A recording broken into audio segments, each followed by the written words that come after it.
sin igual, para siempre reinará su creación. Se alegra en adorarlo, sea exaltado el Señor con mi vida también.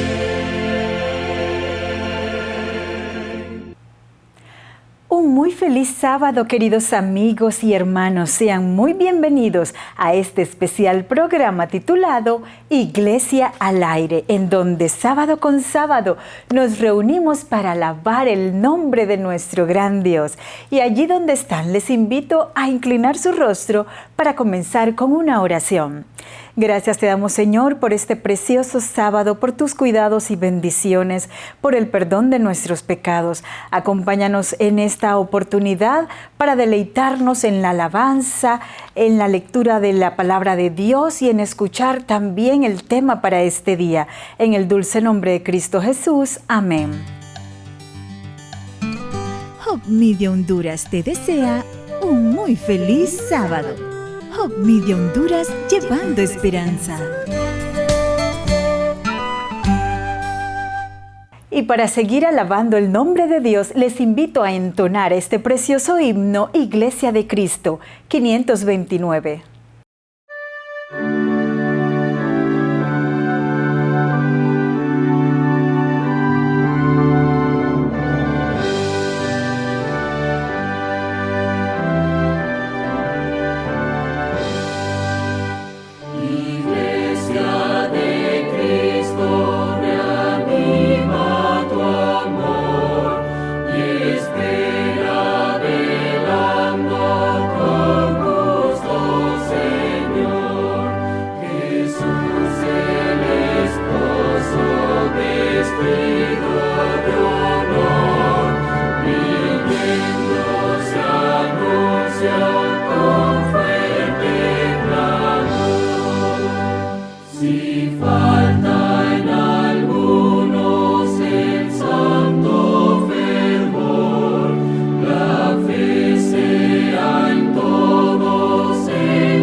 Damos gracias a Dios por las múltiples bendiciones que nos ha regalado esta semana. Por lo tanto, acudimos a entregar nuestros diezmos y en gratificación nuestras ofrendas. Y mientras veamos este precioso mensaje en el video Probad y Ved. Probad y ved, historias de fe y fidelidad. La universidad que me dio fuerza. Madagascar es la cuarta isla más grande del mundo. Está situada frente a la costa sureste de África. Su población es de más o menos 25 millones de habitantes y hay 155 personas para cada adventista. Aquí campos de arroz se extienden hasta el horizonte, tanto en la capital, Antananarivo, como en las zonas rurales. En este ambiente tranquilo, la Iglesia Adventista posee y gestiona la Universidad Adventista de Surcher. Esta universidad ofrece una educación de calidad por un precio accesible. Todo en un ambiente comprometido con los valores y principios de la Iglesia Adventista del Séptimo Día. Desde 1996, promueve el desarrollo integral de las personas a través de programas y proyectos académicos, religiosos y sociales. La Universidad Adventista de Surcher recibió recursos de las ofrendas misioneras de 2023 para construir 2 edificios, uno para la biblioteca universitaria y el segundo para el edificio tecnológico. La construcción de estos 2 edificios ayudaron a la universidad a cumplir su misión, haciendo que más estudiantes obtengan una educación universitaria. La biblioteca es una de las bibliotecas universitarias más grandes del país. Numerosos libros académicos y espirituales llenan sus estanterías. Los estudiantes tienen internet y espacios abiertos para el estudio en grupo. El edificio cuenta también con un centro de estudios Ellen White y un instituto de idiomas, donde los estudiantes pueden aprender a leer, escribir y hablar en francés e inglés. Por favor, oren por la Escuela Adventista del Séptimo Día en Varanasi. Oren para que los profesores y alumnos seguir siendo una luz positiva para los demás, como fueron para Anshel. Por favor, considera lo que puedes hacer para ayudar a las niñas de esta escuela. Gracias por apoyar proyectos como este. Gracias por apoyar la ofrenda de misión. Mis padres no aceptaron mi decisión. Fue un momento delicado para mí. Busqué fuerzas en conversaciones con profesores y amigos. Mis amigos me apoyaron y me dieron fuerzas para mantener firme mi decisión. Maruja ahora se siente más cerca de Dios a medida que lee más la Biblia y se relaciona con amigos que comparten su fe. Está estudiando enfermería para poder ayudar a los necesitados. Los estudiantes también se beneficiaron del nuevo edificio tecnológico, donde la universidad amplió su plan de estudios. Aquí, más estudiantes se preparan para este segmento de alta demanda. El nuevo edificio tecnológico es muy bueno. Tenemos un laboratorio adecuado, el espacio es grande, hay sitio para todos y tenemos una computadora para cada alumno en la formación práctica. Quiero enviar un mensaje a todos los miembros de la Iglesia Adventista que contribuyeron con las ofrendas misioneras para la Universidad de Surker. Muchas gracias, porque gracias a sus ofrendas pudimos hacer realidad un sueño. Muchas gracias. Durante más de 100 años, las ofrendas misioneras permitieron a la Iglesia Adventista del Séptimo Día enviar barcos, atender a los heridos, construir escuelas, llegar a los inalcanzables y cambiar vidas en muchos países. Gracias por contribuir con las ofrendas misioneras en este trimestre. Ha llegado el momento que adoremos juntos a través de los diezmos y de las ofrendas. Los niños son una parte muy especial en nuestra programación, por lo que les invitamos a disfrutar de esta linda historia a continuación. Hola, soy Fabi Sirvent y hoy te quiero contar la visión del cielo nuevo y la tierra nueva.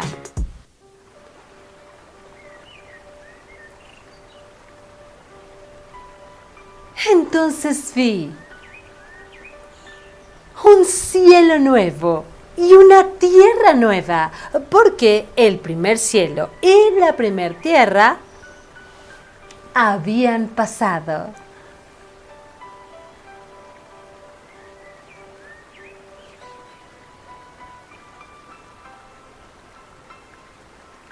Y el mar ya no era más.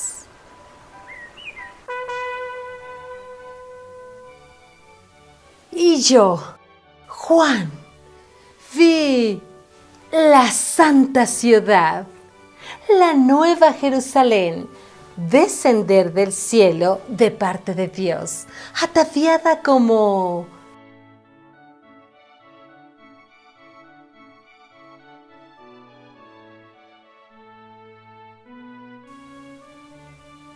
una esposa hermoseada para su esposo.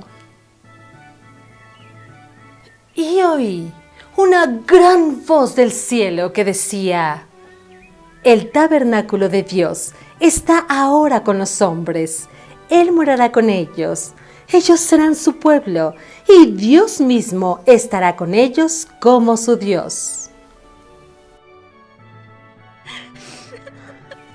Enjugará Dios toda lágrima de los ojos de ellos, y ya no habrá más muerte, ni habrá más llanto, ni clamor, ni dolor, porque las primeras cosas ya pasaron.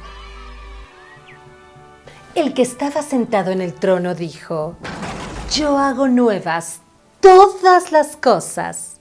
Y me dijo: escribe, porque estas palabras son fieles y verdaderas.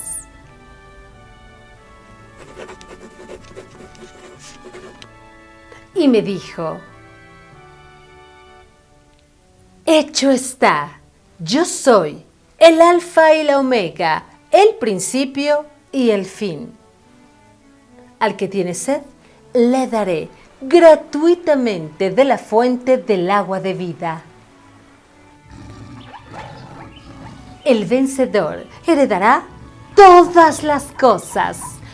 Yo seré su Dios y él será mi hijo.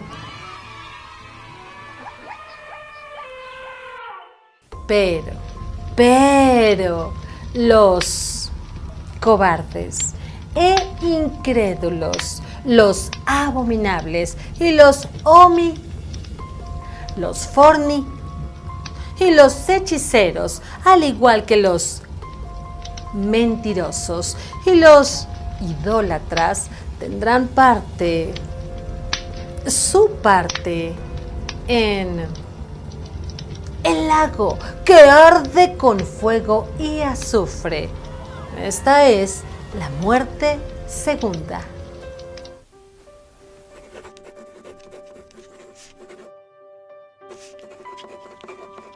Esta es la visión del cielo nuevo y la tierra nueva.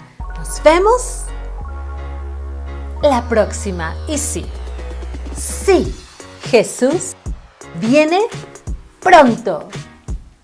Les invito a continuación a abrir sus Biblias y buscar lo que es nuestra lectura bíblica para el día de hoy, que la encontramos en el libro de Mateo, capítulo 16, del 13 al 18, y dice de la siguiente manera. Cuando Jesús llegó a la región de Cesarea de Filipo, preguntó a sus discípulos, ¿quién dicen los hombres que es el Hijo del Hombre? Ellos respondieron, unos Juan el Bautista, otros Elías y otros Jeremías o alguno de los profetas. Él preguntó, ¿y vosotros? ¿Quién decís que soy yo? Respondió Simón Pedro, tú eres el Cristo, el Hijo del Dios viviente. Entonces Jesús le dijo, dichoso eres, Simón, hijo de Jonás, porque no te lo reveló carne ni sangre, sino mi Padre que está en los cielos. También te digo que tú eres Pedro, y sobre esta roca edificaré mi iglesia, y las puertas de la muerte no prevalecerán contra ella. Escucharemos a continuación un hermoso especial a cargo del cuarteto Gesiel desde Panamá. Para ello es el tiempo, y que la honra y la gloria sea para nuestro buen Dios.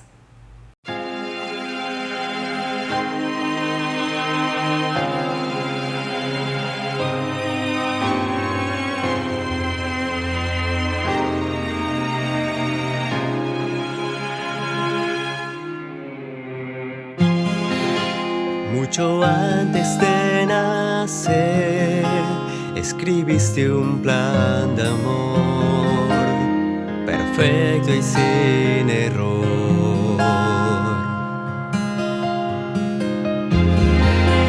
Y a pesar que te di la espalda, y a pesar de mi vil traición, fue tu sangre derramada en mi favor.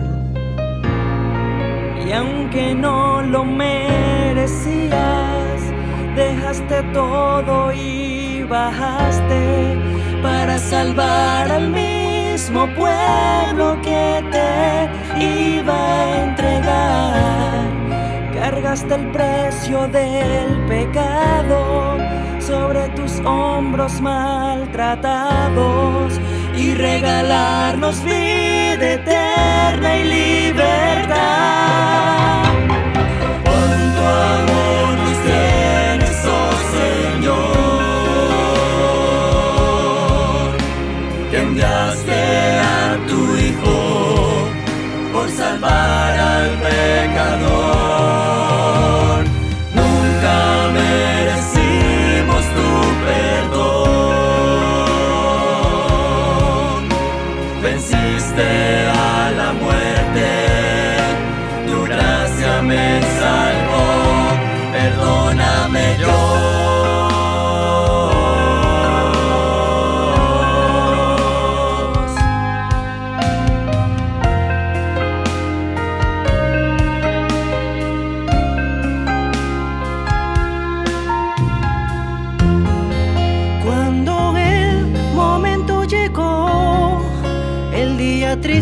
de crucifixión y las tinieblas cubrieron todo alrededor.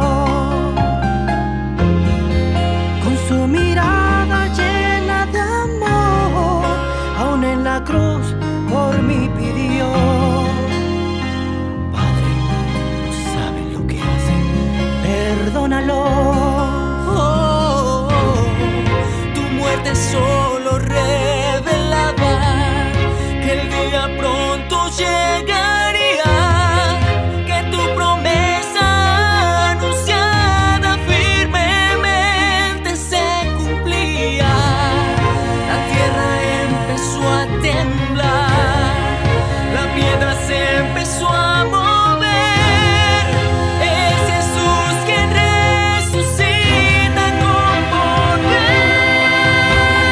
Cuánto amor nos tienes, oh Señor, que enviaste a tu Hijo por salvar al pecador. Nunca merecimos tu perdón. Venciste a la muerte, tu gracia me salvó. Perdóname, Dios.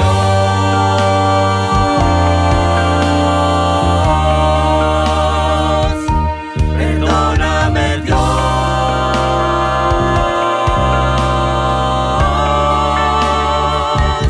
Perdóname, Dios.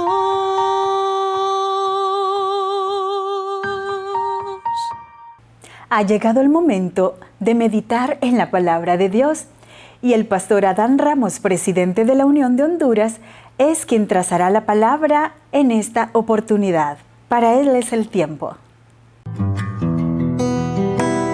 Quédate con nosotros, tenemos un mensaje especial para ti. En Hope Media Honduras, llevando esperanza.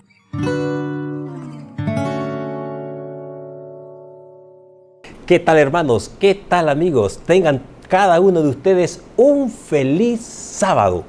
Hoy ya es 25 de mayo y hemos arrancado ya la famosa Santa Convocatoria. ¿Qué es Santa Convocatoria? Un tiempo de visitación pastoral, un tiempo en el cual todos los líderes de la iglesia se involucran junto con su pastor y junto con sus juntas para que cada miembro pueda recibir una visita pastoral, para que podamos orar por él, por sus necesidades, por su familia y por todos aquellos pedidos que él tenga a título personal.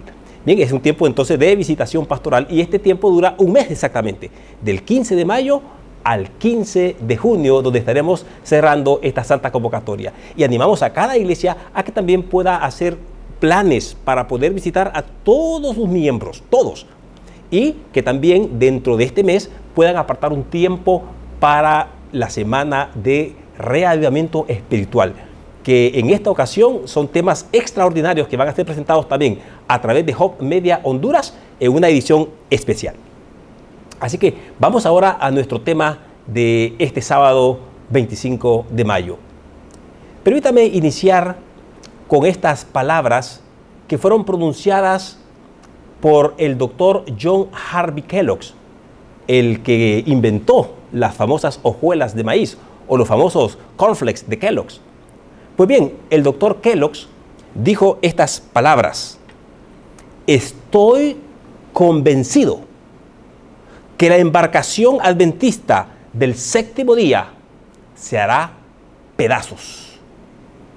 Para aquellos que no conocen la historia, el doctor John Harvey Kellogg fue miembro activo y prolífero de la iglesia adventista del séptimo día.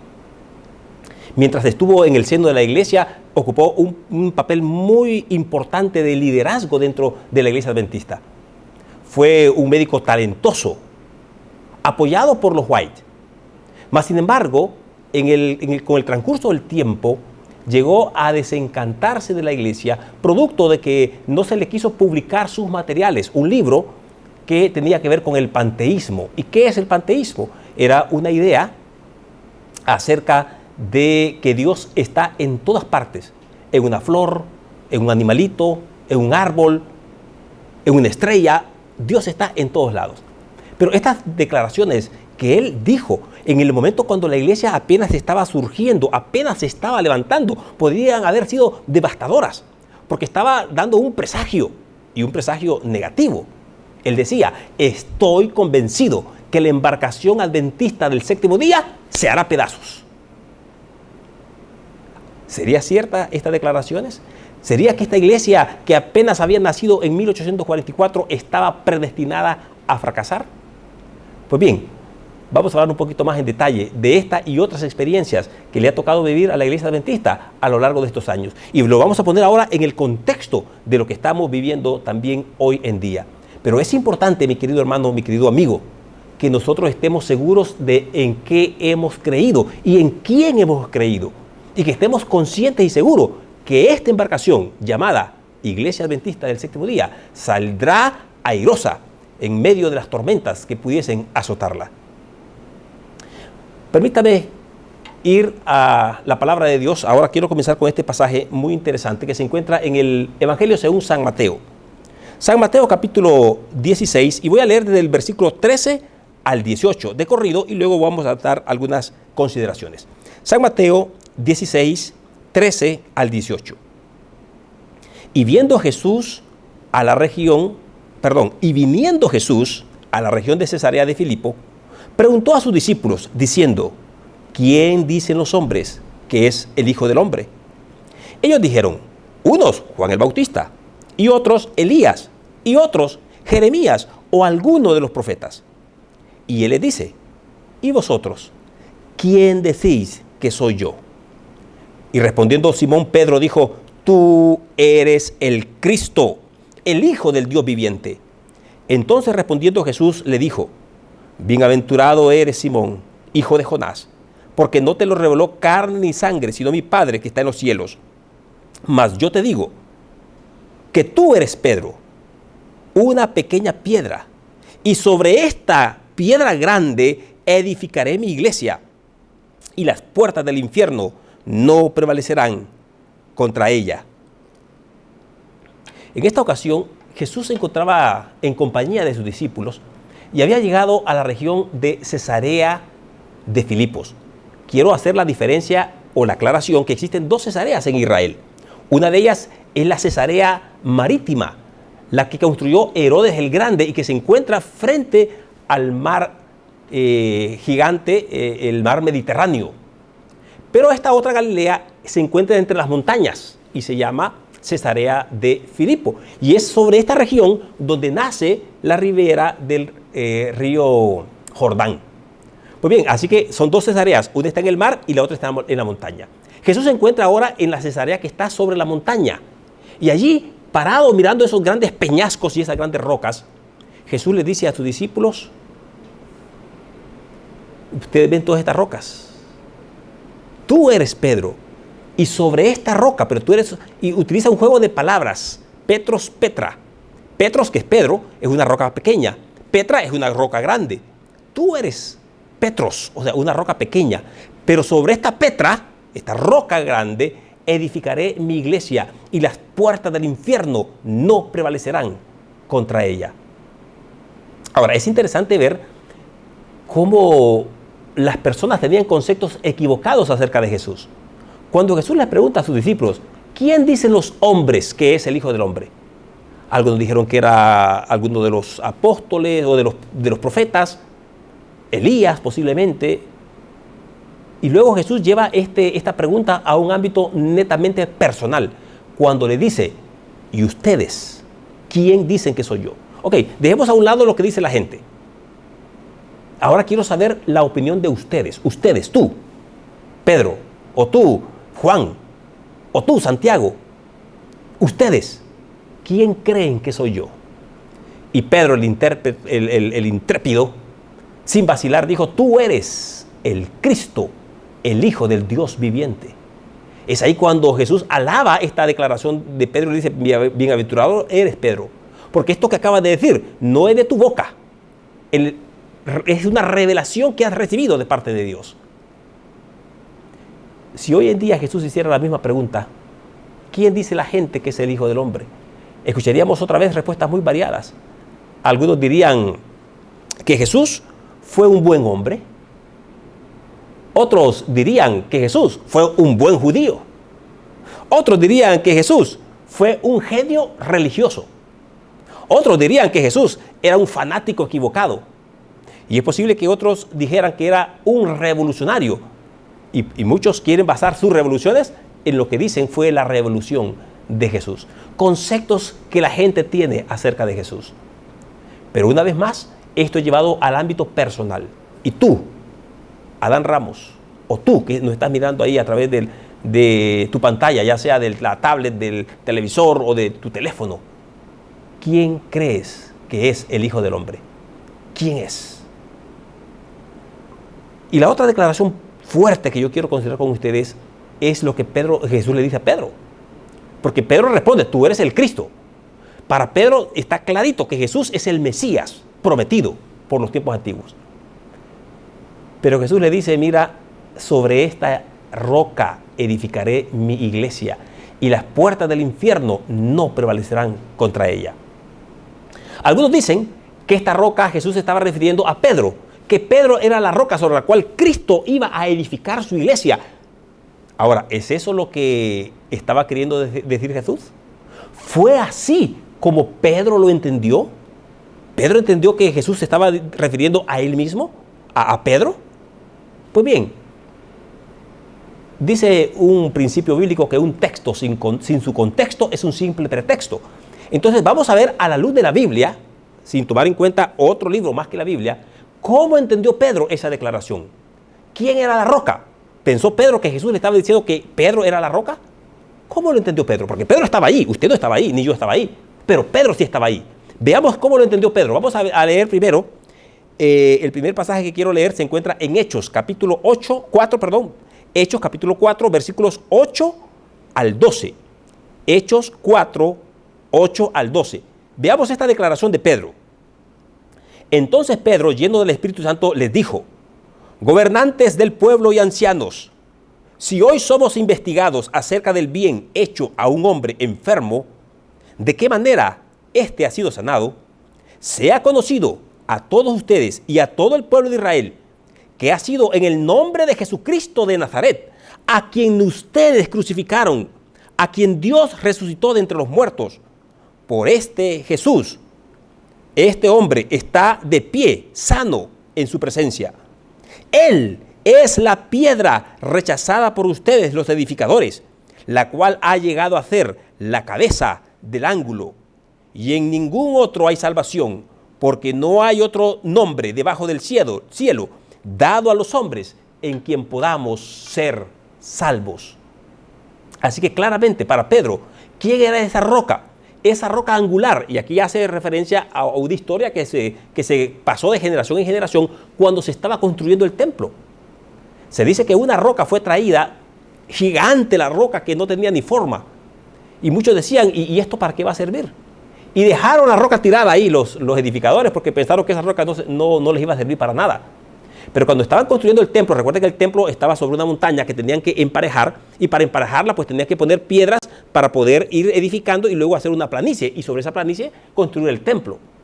Cuando se llegaron a la esquina principal, diría yo, porque era la parte más alta, la más alta, donde había que buscar una roca suficientemente fuerte para soportar todo el peso de las piedras que iba a recibir y luego el relleno que iba a recibir, echaron a ver la roca que habían desechado. Dijeron, pero oye, esta roca encaja perfectamente en esta esquina angular para poder soportar todo el peso de las paredes que vendrán de piedra y luego el templo. Y cuando la trajeron, la montaron y encajó perfectamente. Pedro hace alusión a esa historia y dice que esa piedra que desecharon los hombres vino a ser la cabeza del ángulo, vino a ser la piedra fundamental para soportar todo el edificio. Y esa piedra, dice Pedro, es Jesucristo, a quien ustedes han desechado. Así que para Pedro está claro que la roca fundamental que sostiene el edificio llamado iglesia es Cristo y no él. Otro pasaje del mismo Pedro. Primera de Pedro, capítulo 2, versículos 4 al 8. Primera de Pedro 2, 4 al 8. Acercándose a él la piedra viva, que fue ciertamente rechazada por los hombres, pero delante de Dios es elegida y preciosa. También ustedes sean edificados como piedras vivas en casa espiritual, para ser un sacerdocio santo, a fin de ofrecer sacrificios espirituales agradables a Dios por medio de Jesucristo. Por esto contiene la Escritura: he aquí, pongo en Sión la piedra del ángulo, escogida y preciosa. El que cree en él jamás será avergonzado. De manera que para ustedes que creen es de sumo valor, pero para los que no creen, la piedra que desecharon los edificadores, esta piedra fue hecha cabeza del ángulo y piedra de tropiezo y roca de escándalo. Aquellos tropiezan siendo desobedientes a la palabra de Dios, pues para ellos mismos fueron destinados. Otra vez, Pedro ahora en su carta, en su epístola, vuelve a hacer referencia y vuelve a enfatizar que esa roca representa a Cristo Jesús. Y nosotros somos las rocas pequeñas que debemos ser edificados por encima o puestos encima de esa roca que es Cristo Jesús. Así que Pedro lo entendió claramente. Pedro entendió que Jesús no estaba hablando de él. O sea, de él me refiero a Pedro. Jesús estaba hablando de sí mismo. Cuando le dijo: tú eres Petros, una roca pequeñita, pero sobre esta roca, sobre esta gran roca, edificaré mi iglesia y las puertas del infierno no prevalecerán contra ella. Mas, sin embargo, las puertas del infierno sí prevalecieron contra Pedro. Cuando Pedro le negó 3 veces y Jesús le dijo: Pedro, Pedro, antes de que el gallo cante 2 veces, tú ya me habrás negado 3 veces. Pedro sucumbió. Las puertas del infierno prevalecieron en esa ocasión contra Pedro. Así que esta profecía que Jesús estaba dando, la estaba dando sobre sí mismo, no sobre Pedro. Pedro así lo entendió, y la experiencia vivida después de Pedro con relación a la crucifixión de Cristo demostraron que Pedro sucumbió ante la prueba. Pero las puertas del infierno no prevalecerán contra la iglesia. El fuego de la persecución se encendió contra la iglesia primitiva, y sin embargo la iglesia salió airada, victoriosa. Así, a medida que el tiempo del fin se ha acercado, nosotros entendemos claramente que el Señor ha montado y ha establecido una iglesia, y es la misma iglesia. No son diferentes iglesias. La misma iglesia que Cristo fundó en esta tierra ha venido con un hilo hilvanándose a lo largo de las diferentes generaciones. Diferentes actores han participado en esta iglesia, pero es una sola iglesia viva. Es una iglesia que mantiene la continuidad legítima que fundó Cristo desde tiempos remotos. Esa iglesia ha llegado ahora hasta el tiempo del fin. A esa iglesia es la que Jesús hace referencia, que las puertas del infierno no prevalecerán contra ella. Y es así como hemos llegado hasta nuestros días. Y hasta nuestros días hemos encontrado que esa iglesia, Dios tiene una iglesia visible y una iglesia invisible sobre esta tierra. La iglesia invisible es aquella que no se puede ver, por eso se llama invisible. No se puede ver, no se puede tocar, no se puede palpar, pero son fieles hijos de Dios, que de acuerdo a la luz que han recibido, son fieles, obedientes siervos del Señor. Pero Dios también tiene una iglesia visible, una iglesia que se puede ver, que se puede palpar, que se puede tocar. Esa iglesia tiene nombre y apellido. Esa iglesia, sus características están basadas en el libro de Apocalipsis, capítulo 14. Bueno, en el Apocalipsis en general, pero en el Apocalipsis 14 hay varias características de esta iglesia. Y esta iglesia tiene nombre y tiene apellido. Esta iglesia se llama Iglesia Adventista del Séptimo Día. No tengo el tiempo, porque no existe mi tema, de mirar todas las características que componen a la iglesia verdadera. Pero sí quiero hacer mi énfasis en la declaración de Cristo, que las puertas del infierno no prevalecerán contra esta iglesia. Es muy probable que miembros de manera individual, el diablo nos tome prisioneros y nos haga sucumbir de la fe. Pero no así a la iglesia como una estructura en sí en general. Y esta iglesia ha sido sometida a diferentes momentos y tormentas que han sacudido esta embarcación. Uno de esos momentos fue precisamente cuando comencé a hablarles acerca de John Harvey Kellogg, que estaba prediciendo que esta iglesia iba a naufragar, que en poco tiempo se estrellaría como el Titanic se estrelló contra aquel iceberg de hielo y desapareció. Así sucedería, dijo John Harvey Kellogg con la Iglesia Adventista del Séptimo Día. Sin embargo, John Harvey Kellogg sucumbió, y pocos conocen su historia, si no es hacer por los famosos cofres de Kellogg, que ni siquiera él tiene el mérito de llevar, porque esa fábrica, realmente quien se quedó con ella es el hermano, que también era de apellido Kellogg, y fue el que hizo la promoción y hizo el dinero para hacerse rico. John Harvey Kellogg, el creador de los cofres de Kellogg, terminó siendo un hombre pobre, enemistado con la iglesia, enemistado con su hermano, en grandes demandas y separado totalmente de Dios. Las puertas del infierno no prevalecieron contra esta iglesia. Pero luego, unos años más tarde, una vez más, esta iglesia fue sometida a un fuerte sismo. Comenzaba la Primera Guerra Mundial, alrededor de 1914. En aquella época pues no existía la comunicación como hoy existe, teléfonos celulares no existían, aún la telefonía era muy escasa, internet cero, las cartas era la manera de comunicarse y tardaban meses para que llegase una carta de un lugar a otro o de un continente a otro. Por lo tanto, la iglesia a esa época había ido creciendo en todo el mundo, pero con poca comunicación.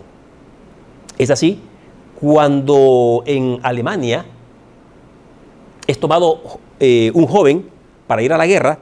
Este joven se llamaba Johann Wick. Johann Wick fue tomado para ser soldado en la guerra en Alemania, pero él se niega a recibir una vacuna porque tenían que vacunarlos a todos. Hay muchas personas que creen que ser vacunados eso es un pecado. Es un pecado y que no hay que hacerlo bajo ninguna circunstancia. Aquellas eran vacunas convencionales. Ahora dicen, no, también las vacunas que ya no son convencionales son peores aún. Y muchos se enfrascan en esa idea y han querido hacer que la iglesia incluso tome participación en una u otro bando. La iglesia siempre se ha mantenido neutral en este tema de las vacunas. Incluso cuando se vino el tema del COVID-19, muchos querían que la iglesia se pronunciara en contra o a favor de las vacunas. Y la iglesia dijo, no me voy a pronunciar ni en contra ni a favor. Cada persona debe tomar sus propias decisiones con respecto a este tema de la vacunación. Sin embargo, se dieron parámetros para que cada persona tomara también sus decisiones. Pues este joven Johann Wick decidió no vacunarse. Por lo tanto, lo castigaron encerrándolo en una celda a pan y agua por un tiempo determinado. Durante ese tiempo, tal vez porque su estómago estaba vacío y con poco alimento, comenzó a tener alucinaciones. Comenzó a tener, según él, eran revelaciones de parte de Dios. Y en estas revelaciones, Dios le decía que la iglesia adventista debía hacer ciertas acciones y que el tiempo de la gracia se acercaba y el tiempo del fin estaba cerca. Y había establecido también una fecha del tiempo del fin. Negarse a aceptar estas fechas establecidas en la visión que él había recibido era el trato inequívoco de que la iglesia había fracasado y que se había vuelto Babilonia.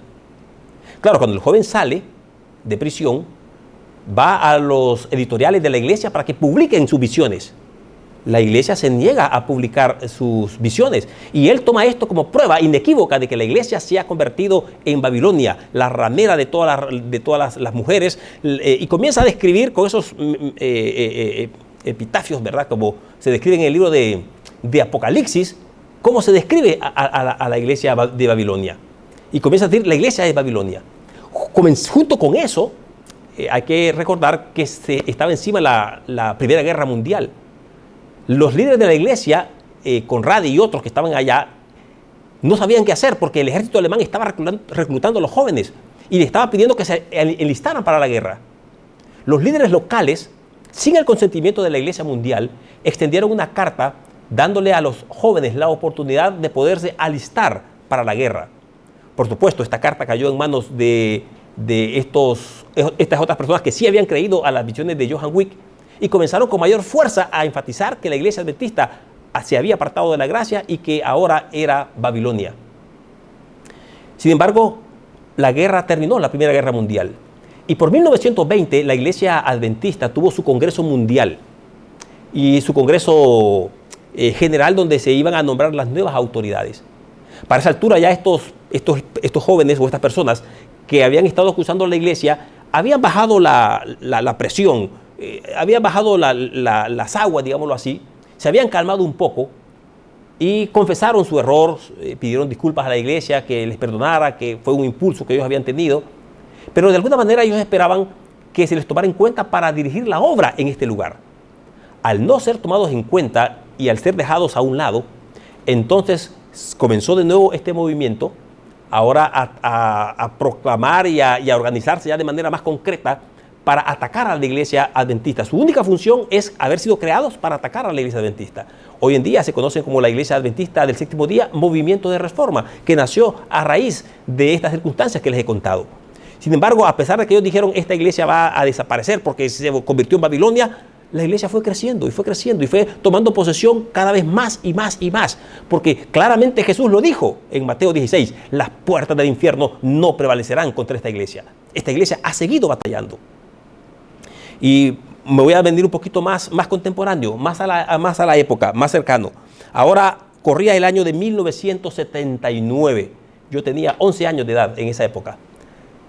Exactamente el 27 de octubre de 1979, uno de los catedráticos, profesores de teología del Seminario Teológico de Avondale en Australia, estaba de visita en Estados Unidos. Estoy hablando ahora de Desmond Ford, no Desmond II. Desmond II es aquel comandante que decidió no tomar las armas, y ese es un gran líder dentro de la iglesia adventista. No, este era Desmond Desmond Ford, como los carros Ford. Desmond Ford era el director de la escuela de teología del seminario teológico en Avondale, Australia. Estaba de visita en Estados Unidos, específicamente en el colegio del Pacífico, Pacific Junior College, exactamente, Pacific Junior College. Y se les permitió hablar, pues venía de visita y en el seminario teológico del Pacific Junior College le dieron la oportunidad de hablar y presentar sus ideas y sus hallazgos. ¿Cuál fue la sorpresa de todos? Que de repente Desmond Ford comenzó a atacar los cimientos mismos del adventismo. La iglesia adventista tiene ciertas doctrinas que son medulares, únicas. Voy a mencionar, el sábado, por ejemplo, no es una doctrina única de la iglesia adventista. Los judíos, por ejemplo, guardan el sábado. Hay muchas iglesias, los bautistas del séptimo día guardan el sábado. Y hay otras iglesias que guardan el sábado, al igual que los adventistas. Así que no es una doctrina única. Pero una doctrina única que es fundamental, pilar para la iglesia adventista, es el tema del santuario. Creo que en otras ocasiones hemos estudiado un poco acerca del tema del santuario. Así que Desmond Ford comenzó a atacar la raíz misma del fundamento del adventismo. Claro, el fundamento del adventismo es Cristo, pero hay una serie de doctrinas, como por ejemplo el santuario, Elena G. de White, que son doctrinas fundamentales para nosotros como adventistas. Elena G. de White, no nos salvamos por Elena G. de White. Ella fue una mujer, como ella se describió a sí misma, soy sierva de Jesucristo. Soy simplemente una esclava de Jesucristo. Pero no cabe duda que Dios la utilizó a ella, a esta jovencita, que con el tiempo llegó a convertirse en una mujer pilar fundamental para la iglesia adventista del séptimo día. Hoy podemos decir que somos lo que somos como iglesia, gracias en primer lugar a Dios, Dios Padre, Dios Hijo y Dios Espíritu Santo, la Trinidad entera, pero gracias a ellos que inspiraron a esta mujer, Elena G. de White. Y gracias a esa inspiración, la iglesia recibió un camino bien clarito de lo que va a pasar, no solamente en esta tierra, sino lo que nos espera hacia futuro, antes de la venida de Cristo y cuando Cristo venga y después de la venida de Cristo. Es algo maravilloso estudiar Elena G. de White. Es una profeta, aunque ella nunca se quiso llamar a sí misma como profeta, siempre decía, soy la sierva del Señor. Le gustaba más ese título que llamarse a sí mismo profeta. Pero Desmond Ford comenzó a atacar a Elena G. de White y comenzó a atacar el santuario, prácticamente desbaratando todo el movimiento adventista. Una vez más, la iglesia adventista fue sacudida hasta sus cimientos, pero nuevamente salió airosa adelante. Y aparecieron una serie de libros, como uno que se llama El Santuario, que se publicó posteriormente, después de estos debates, cuando una cantidad de teólogos se reunieron para saber, realmente estamos equivocados, realmente Desmond Ford tiene la razón y nosotros estamos equivocados. Y comenzaron a reestudiar los temas y se dieron cuenta que no, el fundamento es correcto. El fundamento bíblico, tomando la Biblia, dejando a un lado, por ejemplo, lo que puede decir Elena G. de White, tomando solamente la Biblia, nos damos cuenta que estamos en lo correcto. Así que este movimiento fue sacudido. ¿Pero qué sucedió con la iglesia? Salió airosa otra vez, porque las puertas del infierno no prevalecerán contra ella. Y yo solo he puesto algunos pequeños ejemplos, pero yo podría multiplicar los ejemplos a lo largo de los años, cómo esta iglesia ha sido atacada una y otra vez. Y en tiempos ya más recientes, más modernos, ya en los tiempos que usted y yo estamos viviendo, movimientos diferentes se han levantado, porque se han levantado cualquier cantidad de movimientos al interno, y eso es profético también, no se asuste. Es parte de la profecía, porque el diablo está airado. Se va a hacer guerra contra el resto contra la mujer y contra el resto de sus descendientes, que es la iglesia verdadera. Así que una iglesia que no levanta oposición no puede ser la iglesia verdadera. Pero la iglesia verdadera va a levantar oposición, y esa oposición va a venir en dos direcciones. En primer lugar, vendrá de afuera, de los miembros, de personas externas a la iglesia, y también vendrá de lo interno, de los miembros desleales y traicioneros que se levantan contra la iglesia. Pero una vez más, la iglesia permanece victoriosa y permanece airada. Y yo le decía, hoy en día se han levantado cualquier cantidad de movimientos que ahora están negando la divinidad de Jesús, imagínese usted, y haciendo creer que los primeros adventistas eran arrianos, cuando no es cierto. Los primeros adventistas no eran arrianos. Jaime White fue arriano. Hay que reconocerlo. Jaime White, el esposo de Elena, porque él venía de una iglesia llamada Conexión Bíblica o Conexión Cristiana, que ellos eran arrianos. Los arrianos son aquellos que dicen que Jesús fue el primero a ser creado.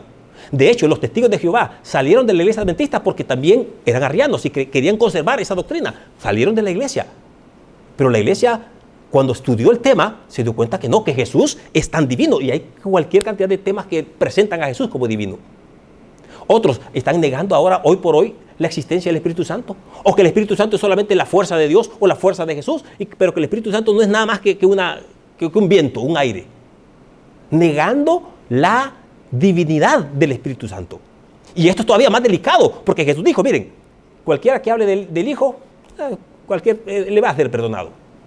Pero cualquiera que hable contra el Espíritu Santo, este pecado no les será perdonado ni en este siglo ni en el venidero. O sea, es más delicado todavía meterse con el Espíritu Santo. Pero el Espíritu Santo es tan Dios como lo es Jesús y como lo es el Padre. Es una divinidad extraña que no la podemos nosotros de repente terminar de entender. Pero es una sola divinidad. No son tres dioses, es un solo Dios manifestado en tres personas: Padre, Hijo y Espíritu Santo.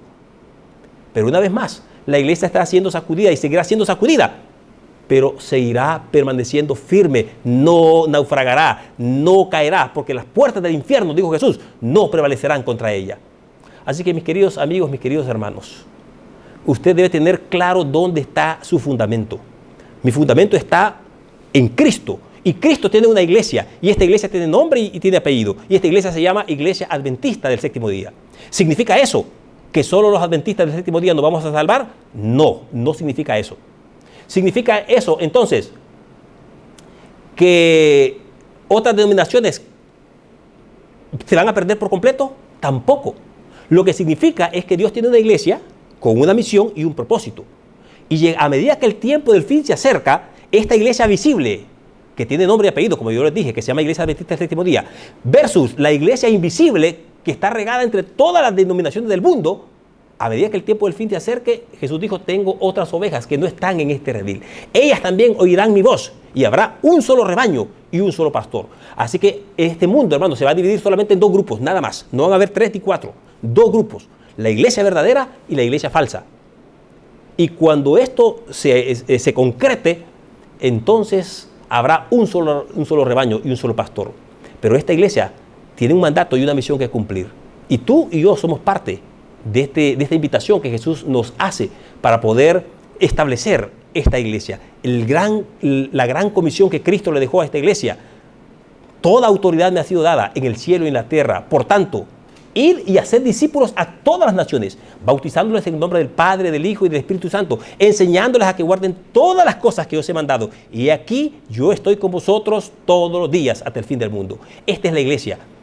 La iglesia está formada por personas de carne y hueso. Muchas de esas personas están perdidas y no lo saben. Muchos de ellos están ahí donde el diablo los tiene atrapados y hay que ir y arrebatarlos. Como dice Elena de White, una persona rescatada es como un tizón arrebatado del fuego. Esa será parte que formará de la iglesia de Cristo, y las puertas del infierno no prevalecerán contra ella. Así que, mis queridos, mi propósito al presentar este tema en esta mañana, en esta hora, era crear la seguridad de que Dios está con su iglesia, y esta iglesia, que hoy es una iglesia militante, muy pronto será una iglesia triunfante, y Cristo vendrá a llevarnos para estar para siempre con Él. Les invito a que ahí donde estén, oremos. Padre, en esta hora quiero presentar a tu iglesia en tus manos. Es una iglesia militante, Es una iglesia con defectos, con problemas, porque somos humanos. Pero es la iglesia que es considerada por ti como la niña de tus ojos, por la cual tú diste tu sangre, por la cual tú la empoderaste para cumplir con una misión, un mandato, y es el de anunciar las buenas nuevas, no solo del retorno de Cristo a esta tierra, sino el que cada persona tenga la oportunidad de arrepentirse, confesar sus pecados y recibir el perdón de ellos. Por tanto, ayúdanos a llevar con dignidad este mensaje a cada rincón del planeta y a nosotros a permanecer fieles y firmes, recordando siempre las palabras del Señor Jesús, que las puertas del infierno no prevalecerán contra esta iglesia. Gracias por acompañarnos, gracias por bendecirnos. En el nombre de Jesús oramos. Amén. Que Dios le bendiga a cada uno de ustedes, mis queridos hermanos. Sigamos disfrutando de la programación que se ha preparado para este sábado maravilloso. Dios te bendiga. Muchas gracias, Pastor Ramos, por tan importante y urgente mensaje que todos debemos conocer y predicar con gran alegría y entusiasmo. Y bien, queridos amigos y hermanos, hemos llegado al final de su programa Iglesia al Aire. Les animamos a que continuemos disfrutando de este maravilloso sábado, que todas nuestras palabras, acciones, pensamientos estén conectadas con Dios en este día santo de adoración. Que Dios les bendiga, tengan una bonita tarde y que pasen un feliz sábado.